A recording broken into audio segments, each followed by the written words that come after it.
These are the core beliefs of the Indian Law Resource Center. For more than 30 years, the center has been a global force, challenging and building legal frameworks to enhance the lives of indigenous peoples. The biggest challenges right now that are faced is of course, the laws of the United States government. One of the major causes of the economic and social ills within Native communities is the unfair legal rules that apply only to Native peoples in the United States. Federal law concerning Indian and Alaska Native nations is terribly unjust.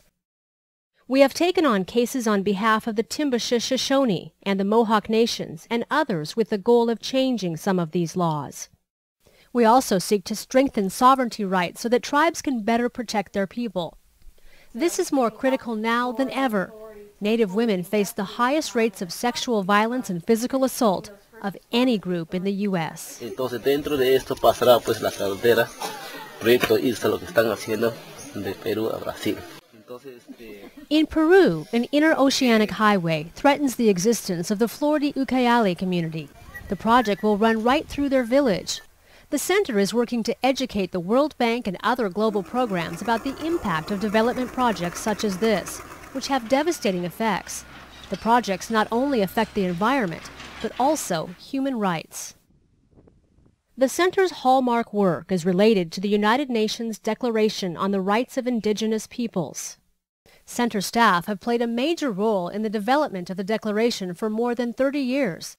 We wanted to be sure, and we wanted to establish legal rules that would make it clear that indigenous peoples really do own their land. They really do have full and complete legal rights to those lands, that they have rights that can be protected in the courts, rights that are protected by definite rules of law that can't just be thrown out or ignored by courts or countries and their governments.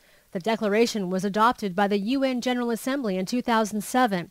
This was the first time in history that indigenous peoples' right to exist became legally recognized. The center has continued its leadership in seeking endorsement of the declaration by President Barack Obama's administration. The U.S. policy is currently under review. Equally important is the center's work toward an American Declaration on the Rights of Indigenous Peoples through the Organization of American States. This is just a snapshot of the work coming out of both the Helena, Montana and Washington, D.C. offices. We at the Indian Law Resource Center are experts in Indian law, working to protect and preserve indigenous peoples and their communities. Our ultimate goal is to make positive contributions that will have lasting effects. Please join us in our efforts to seek change and create a legal framework that ensures a just future for all indigenous peoples. Visit www.indianlaw.org.